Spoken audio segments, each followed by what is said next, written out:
오늘 말씀 본문은 이사야서 6장 1절에서 8절까지 말씀입니다.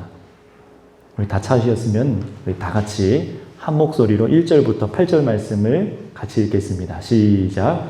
우시야 왕이 죽던 해에 내가 본즉 주께서 높이 들린 보좌에 앉으셨는데 그의 옷자락은 성전에 가득하였고 스랍들이 모시고 섰는데 각기 6 날개가 있어 그 둘로는 자기 얼굴을 가리었고 그 둘로는 자기의 발을 가리었고 둘로는 날며 서로 불러 이르되 거룩하다 거룩하다 거룩하다 만군의 여호와여 그의 영광이 온 땅에 충만하도다 하더라.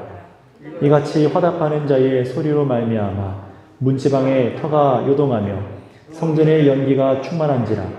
그때에 내가 말하되 화로다 나여 망하게 되었도다. 나는 입술이 부정한 사람이요 나는 입술이 부정한 백성 중에 거주하면서 만군의 여호와이신 왕을 배웠음이로다 하였더라.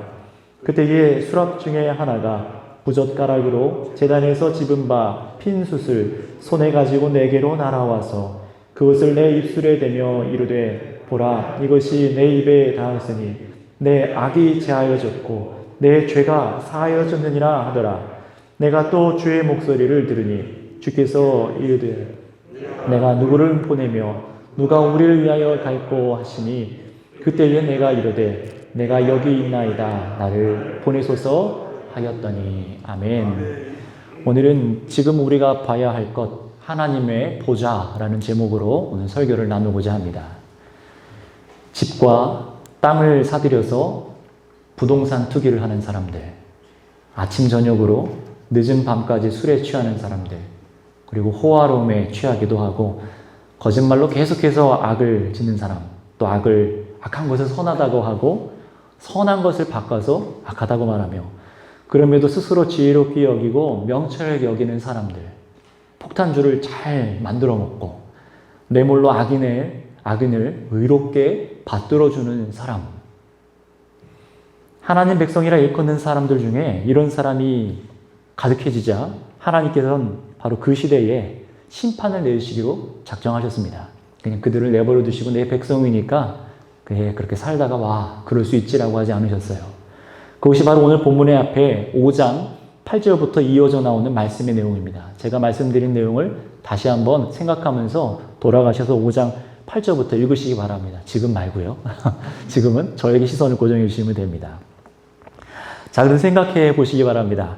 지난주 말씀대로 하나님께서 죄악에서 건져내신 백성들, 이 사람들을 하나님께서 부르신 이유가 있었어요. 그 첫 번째 목적이 무엇입니까? 일시키기 위해서요? 먼저 그것이 아니었죠. 먼저는 나의 소유로, 나의 보물로 삼기 위해서였어요.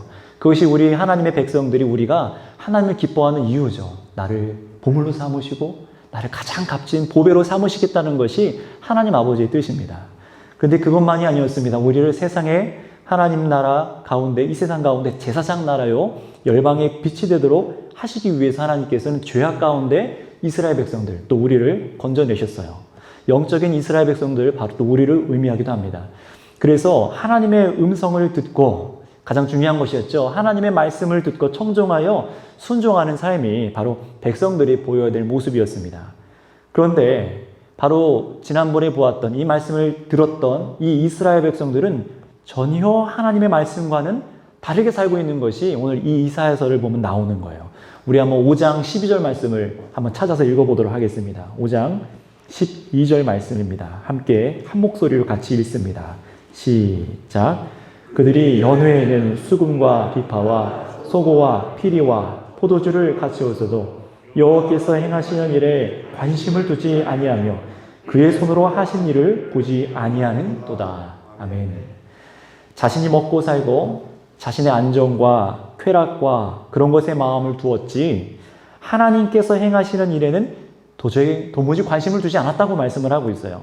하나님께서는 그래서 이런 사람들에게 각각의 죄대로 심판을 내리시겠다라고 아까 말씀드린 5장 8절부터 쭉 계속해서 죄악과 심판의 내용을 아주 세세하게 말씀을 해놓으셨습니다. 바로 이사야를 통해서 그렇게 예언을 하신 것이죠.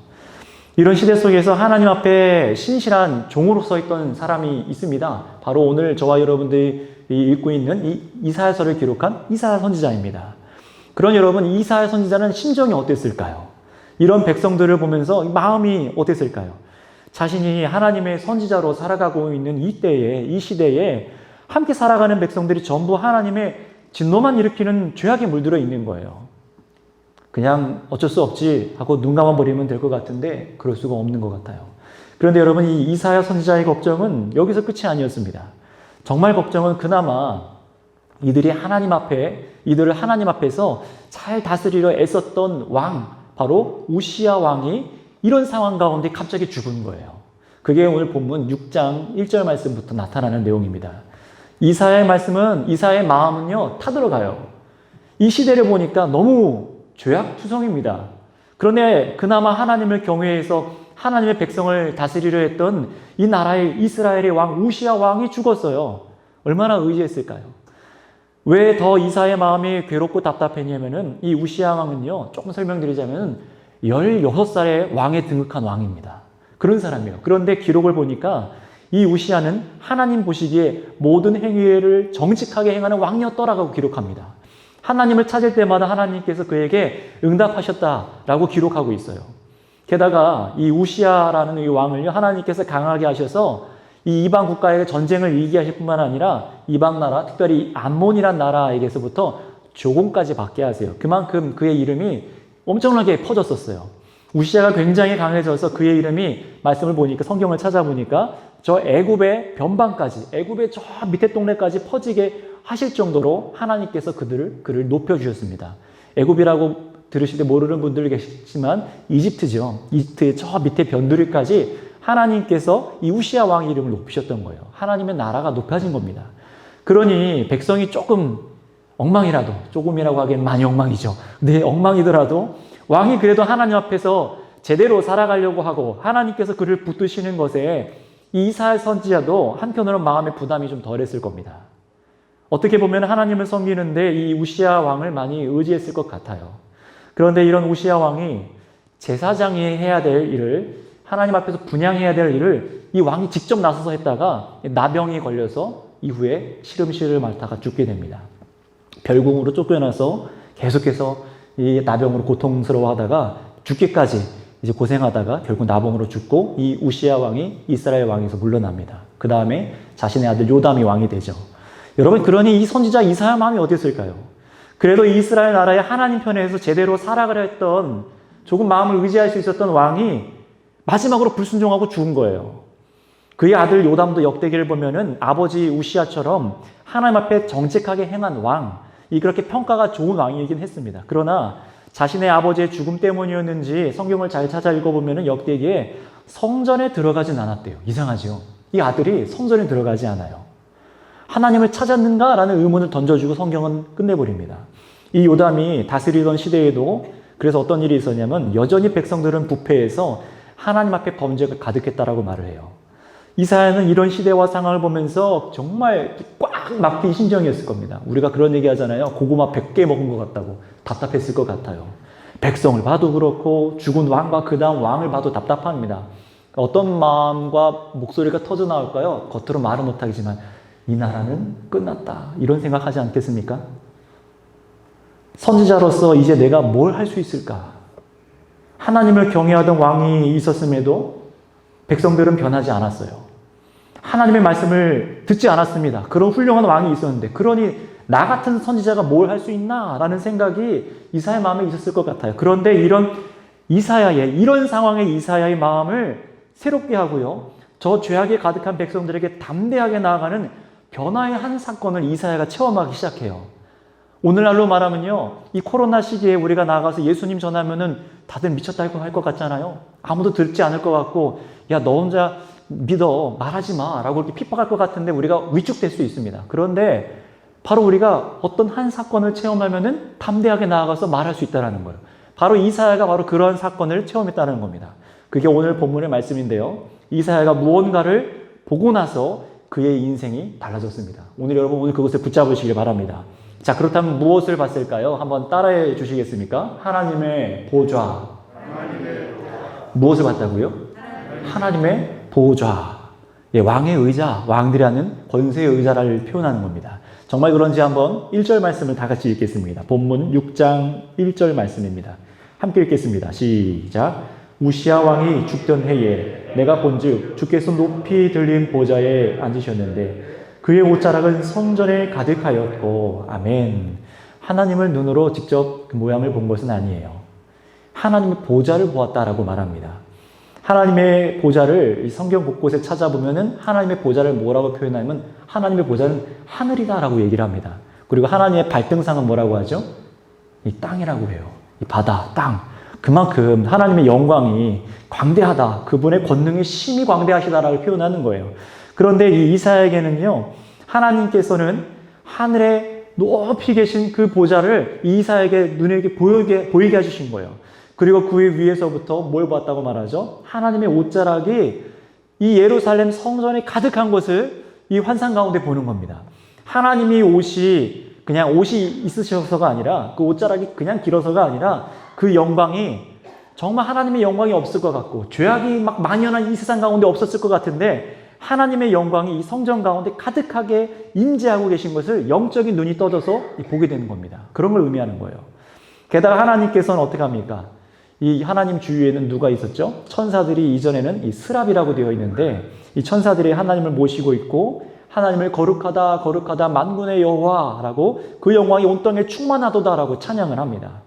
이 찬양에 하나님의 영광과 이 거룩함을 화답하는 천사들의 이 찬양 소리가 뭐라고 이렇게 되어 있냐면 성전의 문지방이 털을 흔들리게 만큼 또 연기가 자욱하게 만들 만큼 하나님의 인재가 강하게 이 땅 가운데 인재하여 있는 것을 영적인 눈이 떠져서 보게 되는 거예요. 이게 무슨 의미냐면요. 자기는 이제 우시야 왕이 죽고 이 나라가 완전히 폐악해서 끝날 거라 생각했어요. 하나님께서 이 시대에 사람들이 하나님께 관심도 두지 않고 악행을 저지르는 부패한 백성에게 심판을 내리시겠다라고 말씀하시니까 하나님께서 우리를 버리셨구나, 함께 하시지 않는구나라고 느꼈을 거예요. 이제 망했구나. 하나님께서 함께 하시지 않는구나라고 생각했을 겁니다. 그런데 하나님께서 이사야의 눈을 열어 보여주신 것은 뭐예요? 하나님의 보좌가 여전히 성전 가운데 높이 계시고 그분의 옷자락이 예루살렘 성전에 가득한 걸 본 거예요. 하나님의 보좌가 이곳에 임재해 있는 걸 본 겁니다. 다시 말하면 하나님께서 이곳에 우리와 나와 함께 하고 계시구나라는 것을 깨달은 거예요. 여러분 이 인식이요 굉장한 큰 인식입니다. 인생을 송두리째 바꾸는 인식이에요. 하나님께서 전능의 하나님께서 우리를 부르신 창조자 하나님께서 지금 우리와 함께 계시다는 거예요. 안 계신 것 같은 상황 같았는데 이곳에 계시다는 겁니다. 그분의 영광이 이곳에 가득하구나. 하나님이 다스리고 계셨구나라는 것을 깨닫고 보는 겁니다. 여러분 시대가 폐역하고 그리고 백성들이라고 하는 자들은 어떻게 했다고요? 우리가 아까 읽은 것처럼 부동산에 투기하고 술 취하고 거짓으로 삶을 살아내고 불의를 의롭다고 하고 선한 걸 악하다고 합니다. 다시 말하면 선한 삶과 정직한 삶을 비웃어요. 그렇게 살면은 정직하게 살면 하나님 말씀대로 살면 손해본다라고 말하는 거죠. 온통 죄악이 가득합니다. 이런 시대에 하나님 마치 안 계신 것 같습니다. 재앙만 내리실 것 같아요. 심판만 하실 것 같고 말씀으로 우리를 칭찬만 하실 것 같으세요. 마치 오늘날도 한번 보세요. 조금 손에 돈을 쥔 사람들, 현금을 쥔 사람들은 어떻게 합니까? 전부 땅이나 집에 투자를 합니다. 조금 돈이 많아지면은 투자라 쓰고 주식을 굴려서 더 많은 돈을 손쉽게 벌어서 자신의 안전을 추구합니다. 얼마 전에 제가 청년들 대상으로 하는 국가교육을 인터넷으로 저도 1시간 반 정도를 받았어요. 그래서 듣는데 우리나라에서 꽤 유명한 이 주식 관련한 이 강사예요. 이 사람들 강의를 들으면 잘 되는 그런 모양이더라고요. 주식과 펀드에 대해서 비법을 알려주는데 그게 국가가 청년들에게 하고 있는 교육입니다. 청년 때부터 청년들 통장에 500만 원 혹시 있어요? 불쌍하대요, 그러면요. 청년들이 500만 원 정도는 있어야 된답니다. 그래서 어떻게 얘기하냐면 빨리 펀드를 시작하래요. 그래서 어떻게 하냐면 주식도 넣어보고 펀드도 해봐서 탕수육값 만드는 것부터 연습해보라는 겁니다. 그래서 실패도 해보고 미리 주식도 굴려보고 해서 노후가 잘 돼서 실패하지 않고 주식을 잘해서 살 수 있다. 먼저 자신의 성공 사례 등등을 이렇게 공유를 하더라고요. 많은 사람들이 막 댓글로 이런 비법이 있었다니 막 이래요. 누군지 물어봐도 그 강사 안 알려줄 겁니다. 그리고 이런 수업만 있겠습니까? 국가에서. 정부는요, 집값 안정을 위해서 정책을 펴지만 분명히 허점들이 있죠. 허점만이 아니라 아예 집을 어떻게 투자하고 땅을 어떻게 사는지 그런 부동산 매니저들도 있어요. 그것도 교육하더라고요. 이게 지금 우리가 살아가는 사회의 현실의 모습입니다. 이것을 뭐 잘못됐다, 잘했다, 그걸 말하고 싶은 것이 아니에요. 정말 월세, 전세, 집도 없어서 전전긍긍하거나 자가집이 없어서 고통스러워하는 사람들의 이야기는 다른 세상의 이야기라는 거예요. 그들처럼 되지 말래요. 그게 국가가 가리키는 교육입니다. 그런 사람들처럼 되지 말랍니다.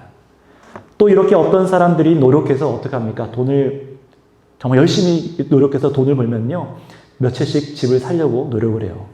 우리 자녀한테는 그런 어려움을 물려주지 않으려고 해요.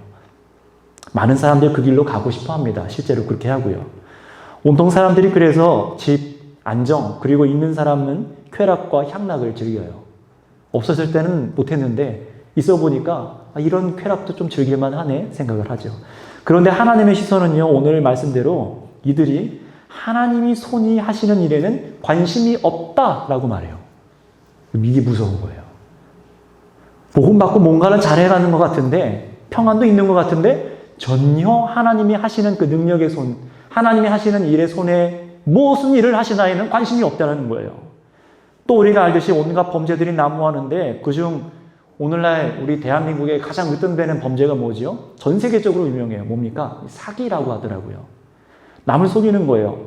세상에 대기업부터 중소기업, 작은 기업들까지도 안 그런 데도 있을 수 있겠지만 의례적으로 해오는 관행들이 있답니다. 법을 피해서 저지르는 사각지대의 세금 탈루 등 그런 거짓의 일을 한다고 해요. 정직한 사람을 찾기가 힘들 정도죠. 그래서 뉴스에서 사기꾼들이나 이 부정기업을 보도하면은 우리가 놀라기도 하지만 더 놀라는 게 있어요. 뭡니까? 정직한 사람이 있다더라 하면 더 놀래요. 착한 기업과 사람의 뉴스가 나오면 간혹 나오면 엄청 놀래요. 아니 어떻게 이 시대에 저런 의인이 있나. 사기치고 거짓말하는 사람의 뉴스를 너무 많이 보다가 그런 사람들 보면 더 놀라야 되는데 선행을 하고 진실되게 살아가는 사람의 기사를 보고 그것이 더 집중되게 하는 사회의 모습을 보고 우리는 그것을 보고 어떻게 합니까? 저런 사람도 있네. 씁쓸해하지 않고 그냥 넘어갑니다. 이전에 말도 많고 탈도 많았던 이전 정권이 가고 이제 대통령이 바뀌었어요. 그래서 나라가 새로워지기를 우리는 바랬죠. 하지만 여전히 문제는 가득합니다. 해결해야 될 일들이 산더미고요. 이래가지고 나라가 바뀔 수 있겠는가? 임기 가운데 뭘 할 수 있겠는가? 물론 음해하고 고의적으로 방해하는 세력들도 너무나 많고 우리가 알듯이 이단 종교단체들이 뭐 신천지나 뭐 교회라고 말하지만 국민과 국가에 오히려 악영향을 준 사람들도 있습니다. 그러니 여러분 이런 시대를 한번 보세요. 너무 암울한 것 같지 않습니까? 하나님이 보시고 심판하셔야 될 것 같아요. 교회고 뭐고 너네들 왜 그렇게 사냐고 심판하셔야 될 것 같아요. 교회에서 하나님의 영광이 떠나셔야 될 것 같고 그리고 또 우리가 정말 우리를 이끌어 줄 것 같은 세상이나 교회나 우리를 인도해 줄 만한 사람이 안 보입니다.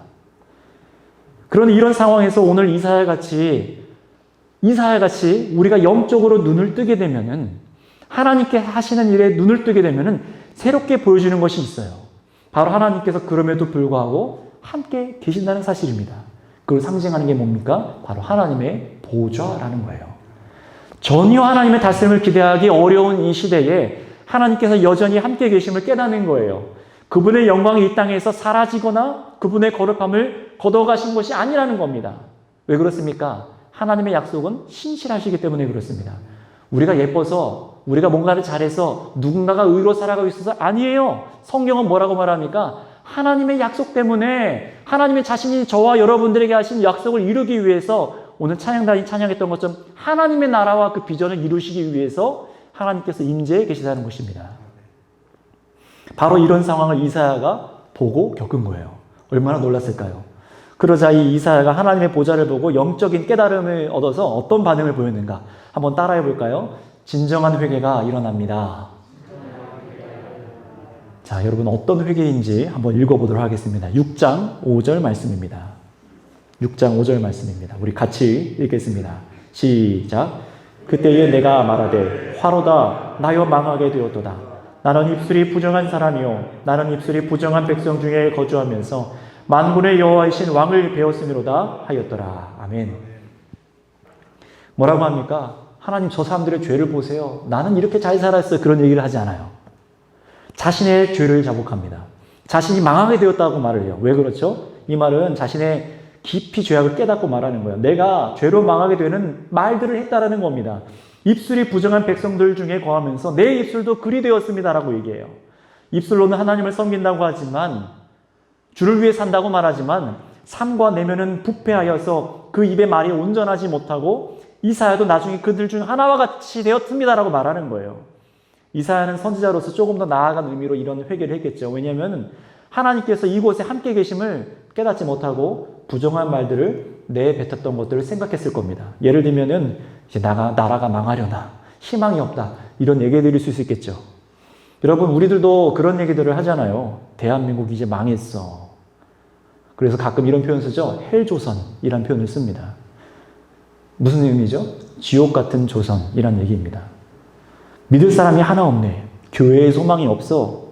뭐하러 믿음 생활하나 이 시국에 이런 얘기들을 정말 들어봤어요. 이사야는요. 자신이 이런 입술이 부정한 사람이라고 고백을 하는 거예요. 이곳에서 하나님께서 함께 계심을 알고 나자 내 입술이 부정했구나라는 것을 고백하는 겁니다. 정확히는 이렇게 말하죠. 여호와이신 왕을 배웠습니다 라고 말합니다. 만군의 주 여호와까지만 보통 성경은 많이 말을 하는데 여호와이신 왕을 내가 배웠습니다 라고 말을 해요. 이 말은요 우시야 왕이 죽어서 다스릴 왕이 이 땅에 없는 줄 알았어요. 그런데 왕이 없는 줄 알았는데 누가 왕인 거죠? 하나님이 왕으로 우리와 함께 계셨구나라는 것입니다. 할렐루야. 만군의 여호와가 왕이시구나. 그분이 우리와 함께 계셨구나. 인간의 왕이 아니라는 거예요. 누구를 의지하지 말라는 거예요. 누가 대신 뭔가를 이루어줄 거 생각하지 말라는 거예요. 하나님의 보좌가 나와 함께 계시고 그분이 우리를 다스리시는구나. 이걸 깨닫습니다.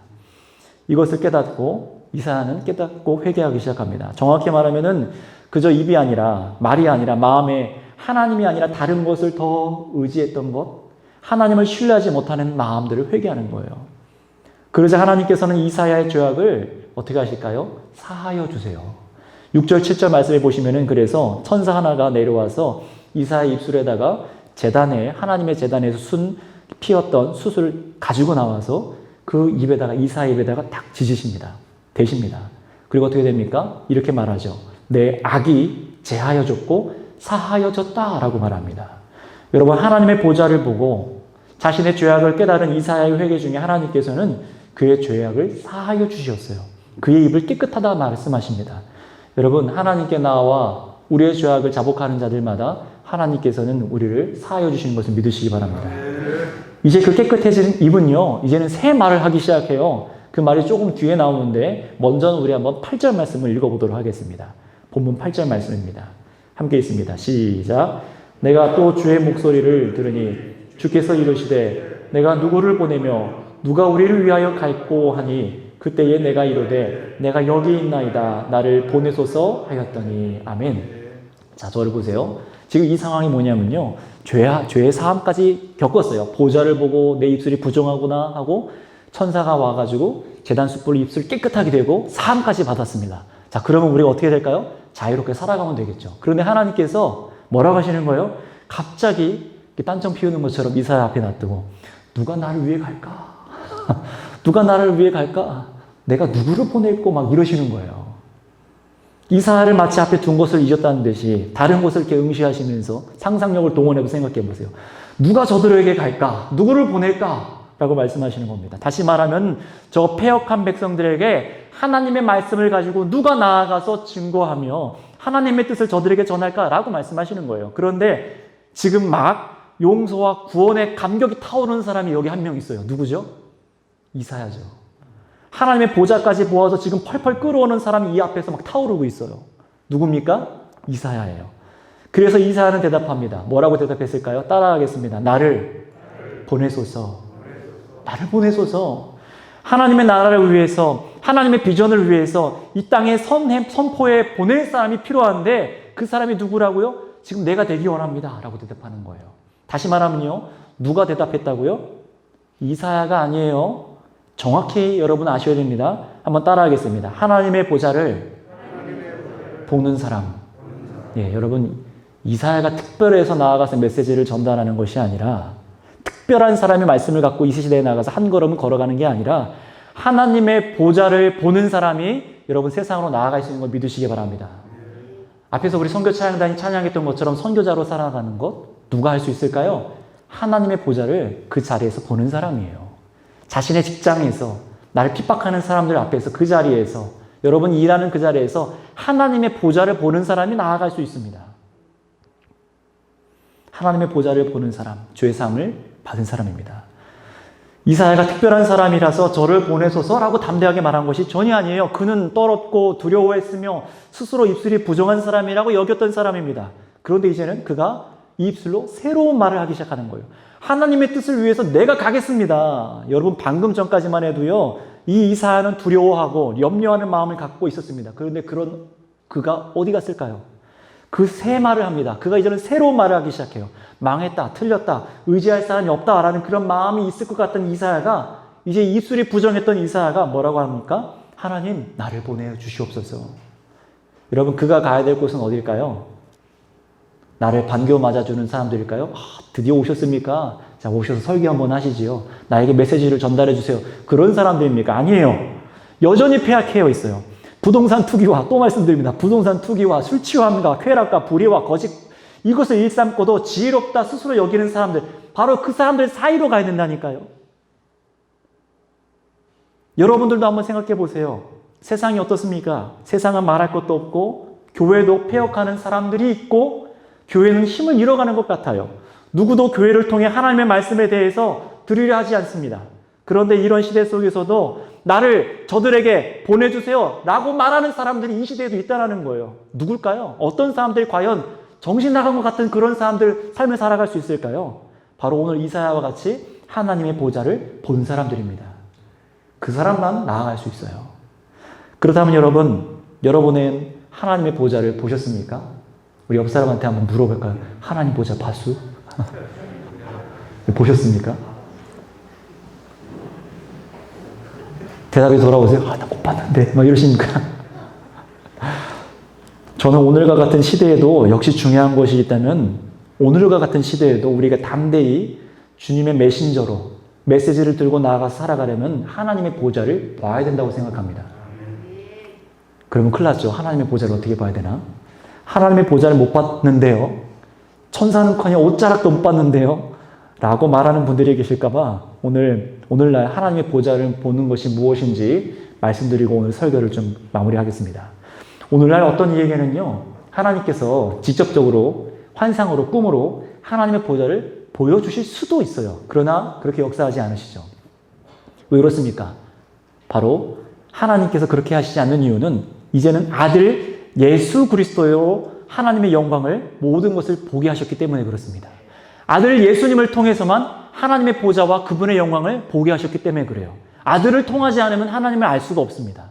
여러분 그래서 우리는 하나님의 보좌를 보고자 한다면은 여러분 우리는 어떻게 될까요? 우리는 예수 그리스도를 봐야만 합니다. 그래서 예수님을 보는 거예요. 예수님을 통해 하나님의 보좌를 본다는 것은요, 하나님과 우리 사이에 막혀있는 죄악의 담을 허물고 하나님께 나아갈 길을 예수님을 믿는다는 것입니다. 여러분 이것을 정말 믿으십니까? 어떤 사람들이 이렇게 기도할 때가 있어요. 저도 어린 날에 그렇게 기도할 때가 있었어요. 하나님 뭔가를 보여주세요. 환상을 보여주세요. 내가 어떤 일을 해야 될지 보여주세요. 그럴 때 성경에 돌아온 대답은 뭐죠? 예수 그리스도를 봐라 라는 겁니다. 그래서 정말로 하나님의 보좌를 보고자 하는 사람들은 예수 그리스도를 믿음으로 하나님의 보좌로 나아가서 하나님의 은혜 베푸심을 받으며 살아가는 겁니다. 왜냐하면 하나님께서는 그렇게 자신의 보좌 앞에 나오도록 예수 그리스도로 길을 여셨고 긍휼하심으로 나오는 자마다 돕기를 원하시기 때문에 그렇습니다. 이것은 여러분 제 말이 아니라 성경이 그렇게 말씀하고 있어요. 정말 그런지 히브리서 4장 16절 말씀을 한번 찾아서 읽어보도록 하겠습니다. 덮어두시고 신약 성경 뒤로 쭉 끝에쯤 가셔서 히브리서 4장 16절 말씀을 한번 읽어보겠습니다. 중요한 말씀이기 때문에 한번 다 같이 찾으셔서 같이 읽어볼까요? 히브리서 4장 16절 말씀입니다. 같이 읽겠습니다. 시작. 그러므로 우리는 긍휼하심을 받고 때를 따라 돕는 은혜를 얻기 위하여 은혜의 보좌 앞에 담대히 나아갈 것이니라. 아멘. 여러분, 하나님이 어디 계십니까? 누가 우리를 도울 수 있습니까? 현 정부입니까? 대통령이 우리를 도울 수 있을까요? 아니면 이전 정권이 회귀하면 될까요? 아니면 개천에 용나듯이 누군가가 새로운 인물이 용자가 튀어나와야 됩니까? 망해가는 우리는 어떻게 될까요? 우리는 망했습니다. 길이 없어요. 이렇게 말하는 우리들에게 성경은 말하는 거예요. 눈을 들어서 하나님의 보좌를 봐라. 하나님께서 우리와 함께 하시는 것을 보라라고 말씀하세요. 그분의 옷자락이 성전에 가득한 거 안 보이냐? 그분의 다스림과 영광이 가득하지 않느냐? 만군의 여호와가 왕으로 계시지 않느냐? 예수 그리스도 통해서 보라는 겁니다. 그분이 죽고 부활한 것을 보면서 제발 좀 믿으라는 거예요. 이사야는 그것을 눈으로 보았지만 이제는 우리는 믿음으로 하나님의 보좌를 봅니다. 이제 언제든지 그래서 하나님 보좌 앞으로 나아갈 수가 있습니다. 그것도 담대하게 나아갈 수가 있대요. 여러분, 오늘 우리가 이 죄악된 세상에서 살면서 하나님의 나라를 위해서, 그분의 비전을 위해서 달려가려면은 세상을 보시면 안 됩니다. 옆 사람 보면 안 되고요. 뭔가 뛰어난 위인을 봐도 안 되더라고요. 세상으로 나아가게 돼서 세상이 기뻐하고 세상이 즐거워하고 세상이 안정이라고 말하는 것들, 가르치고 바라게 하는 것들, 여러분 거기에 마음을 빼앗기지 마세요. 지금 정말 우리가 봐야 될 것은 하나님의 보좌입니다. 그분이 우리와 함께 가시는 것을 보세요. 지금 이 세상을 다스리는 분이, 나를 다스리는 분이 만군의 여호와 하나님이신 것을 봐야 합니다. 예수 그리스도를 믿는 자마다 이 믿음이 우리 가운데 있는 거예요. 그분의 보좌가 하늘이며 그분의 발등상이 이 땅이라는 것을 깨달으시기 바랍니다. 그럴 때 여러분, 우리는 어떻게 해야 될까요? 그때는요, 누가 시키지 않아도, 목사님과 전도사님들이, 구역장과 코치가 떠밀지 않아도 여러분 이렇게 고백하시게 될 겁니다. 내 입술이 부정하였습니다. 나는 죄인입니다. 여러분, 우리의 믿음 없음과 그래서 입술로 짓는 수많은 부정한 말들을 회개해야 합니다. 그리고 하나님께서 여러분들을 정말로 그리스도 예수로 용서하셨다는 은혜를 깨달을 때에 하나님께서는요, 인격적으로 저와 여러분들에게 물으실 거예요. 누가 나를 위해 갈까? 그때 여러분 어떻게 대답하시겠습니까? 쟤를 보내소서 이렇게 하실 겁니까? 나를 보내소서. 저는 여러분이 예수 그리스도를 믿고 만나고 묵상하고 할 때 하나님의 보좌에 나아갈 길이 열려졌음을 믿습니다. 그래서 하나님의 영광을 경험할 때에 주님 나를 보내주세요 라는 고백을 하면서 이 세상 가운데 함께 나아갈 사람들이 진심으로 여러분이 되시기를 소망합니다. 이 시간 함께 이 말씀 기억하면서 우리 한번 이런 찬양을 한번 같이 믿음으로 같이 고백해 봤으면 좋겠어요. 우리 보좌 앞에 모였네 라는 찬양인데요. 아까 우리 마지막쯤에 한번 같이 불렀었죠. 말씀을 기억하면서 한번 이렇게 찬양했으면 좋겠습니다.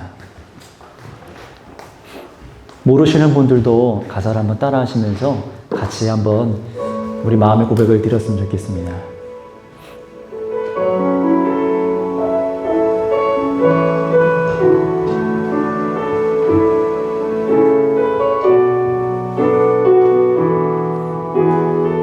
우리 보좌 앞에 모였네.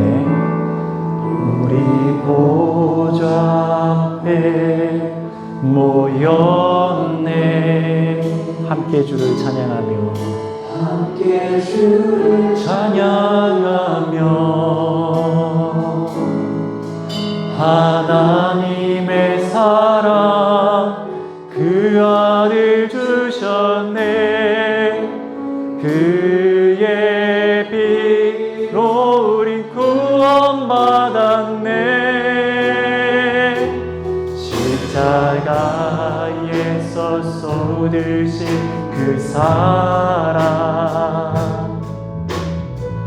강같이 온 땅에 흘러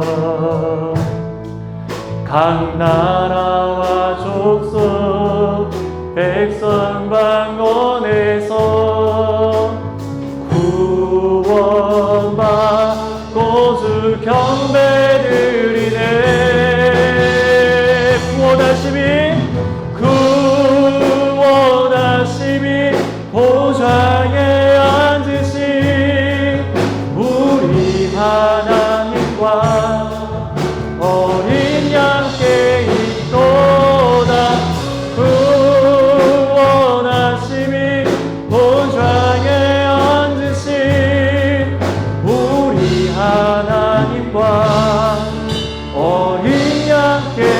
우리 다시 한번 고백합니다. 우리 보좌 앞에 모였네. 우리가 예수 그리스도와 함께하여 주의 보좌 앞에 모여 있습니다. 함께 주를 찬양하며 하나님의 사랑 그 아들 주셨네. 그의 피로 우린 구원받았네. 십자가에서 쏟으신 그 사랑 강같이 온 땅에 흘러 강같이 온 땅에 흘러 주님 내 마음 가운데도 허락하여 주옵소서. 날아와소서. 백성 방언에서 구원받고 주 경배드리네. 구원하심이 보좌에 앉으신 우리 하나님과 어린 양께 있도다. 구원하심이 보좌에 앉으신 우리 하나님과 어린 양께 있도다. 아멘. 여러분 하나님 사랑하십니까? 하나님께서 먼저 우리를 사랑하신 줄 믿습니다. 그 사랑 앞에 오늘 이 시간 우리 마음과 생각을 다 내어놓고 기도해 봤으면 좋겠어요. 우리가 나아가야 될 곳은요, 여전히 예수 그리스도의 복음을 거절하고 하나님의 복음을 마음에 두기 싫어하는 세상입니다. 우리는 그곳에 나아가서 죄에 대해서도 말해야 되고 하나님의 심판과 진노에 대해서도 말해야 돼요. 그리고 하나님께서 얼마나 우리를 사랑하셨는지 예수 그리스도에 대해서도 말씀을 하셔야 합니다.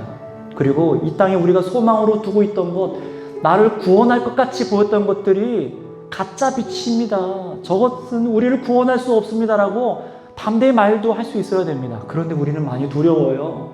당장에 내가 나아가서 함께하는 우리 남편과 아내와 가족들, 내가 하고 있는 일들 가운데 너무 두렵습니다. 바로 오늘 이사야가 나아가는 곳이 바로 그런 곳이에요. 오늘 8절 이후에 보면은요, 여호와께서 뭐라고 말씀하십니까? 그래 네가 가라 라고 하시는데 뭐라고 하세요? 그런데 이르시되 이 백성에게 이르기를 뭐라고 말하냐면은 너희가 듣기는 들어도 깨닫지 못하고 보기는 보아도 알지 못하고 이 백성의 마음을 둔하게 하며 그의 귀가 막히게 하고 그들이 눈이 감기게 하라. 염려하건대 그들이 눈으로 보고 듣고 마음으로 듣고 깨달아서 회개하고 고침을 받을까 하노라. 이런 말씀을 전하라는 거예요. 여러분 우리는 어떻습니까? 입에 말린 평안만 전하는 것이 아니라 분명히 죄에 대해서, 심판에 대해서, 그리고 하나님의 영원한 구원에 대해서, 영생에 대해서 말할 수 있어야 돼요. 세상은 싫어할 거예요. 그런데 오늘 이사야는 담대하게 나아갔습니다. 저와 여러분들이 어떻게 그 세상 가운데 오늘 하루 발걸음을 떼어서 내일 나아갈 수 있을까요? 예수 그리스도를 통하여 그분의 보좌 앞에 나가는 것밖에 없습니다. 여러분 시간 그렇다면 함께 기도했으면 좋겠어요. 하나님, 내가 의지하는 게 어떤 신령한 어떤 사람입니까? 어떤 특별한 사람인가요? 이 세상의 환경입니까? 이 세상은 하나님께 관심이 없다고 말해요. 전토에 전토를 쌓고 가옥에 가옥을 잇는 것, 그것에만 관심이 있는 세대라고 말합니다. 하나님 혹시 나는 그런 사람 아닙니까? 나의 안전과 구원을 내가 찾으려는 사람은 아닙니까?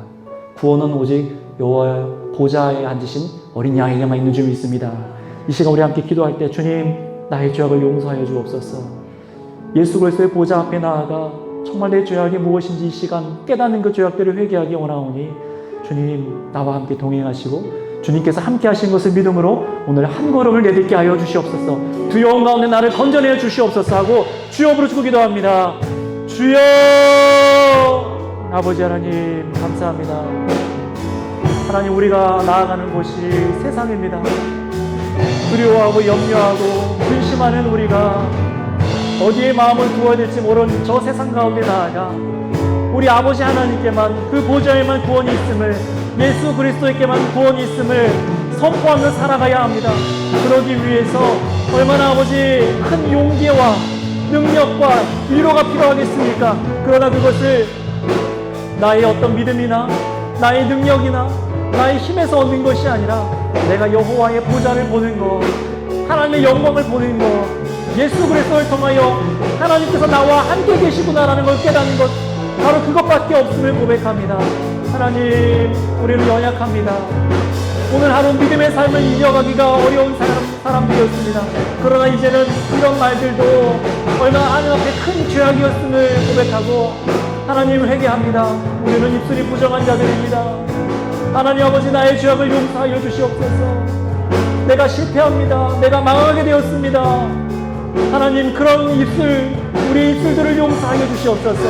하나님, 오늘 이 시간 가운데 예수 그리스도를 통하여서 참된 아버지 믿음의 마음을 허락하여 주시옵고, 주님께서 믿는 자들과 함께 하심을 믿어서 하나님 주의 보좌가 우리 가운데 함께 있는 것, 우리가 언제든지 담대하게 은혜를 위하여 나아갈 수 있다는 것을 믿게 하여 주시옵소서. 아버지 하나님, 마음 가운데 성령께서 함께 하여 주시옵고, 세상에 구원의 마음을 두고 있는 자들에게도 긍휼의 마음을 베풀어 주시옵소서.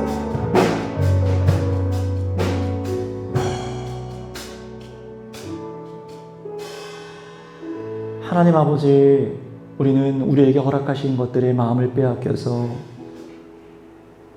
세상이 나를 구원할 것 같고 특출한 사람이 나를 인도할 것 같고 내가 쌓아온 능력과 열심과 또 내 꾀가 우리의 지혜와 명철이 나를 안전하게 지킬 것 같지만 그것이 우리를 구원하지 못하는 헛된 빛이라는 것을 예수 그리스도 참빛 앞에 깨닫습니다. 주의 보좌를 경험하는 자들마다 예수님만이 나의 참빛이 되신 것을 믿는 자들마다 담대하게 하나님 앞에 나아가게 하여 주셔서 하나님, 이 시대 속에서 정말로 하나님의 생명이 무엇인지, 하나님의 생명을 소유하는 것이 무엇인지, 죄악이 무엇인지, 그것을 왜 회개해야 하는지, 하나님의 인자와 자비와 긍휼하심이 무엇인지를 선포하고 선언할 수 있는 모든 성도들이 되게 하여 주시옵소서. 하나님, 오늘 한 발 내딛습니다. 내일 또 한 걸음 내딛습니다. 아버지, 이들이 가는 직장과 또 가정과 학교와 또 하는 모든 처소 가운데 하나님 주의 교회로 살아내게 하여 주시옵고, 주의 복음을 들고 나아갈 때 주의 보좌를 바라보게 하여 주시옵소서. 내 마음 가운데 계신 예수 그리스도를 바라보게 하여 주시옵소서. 우리와 언제든지 함께 하시는 우리 구주 예수님의 이름으로 기도드렸습니다.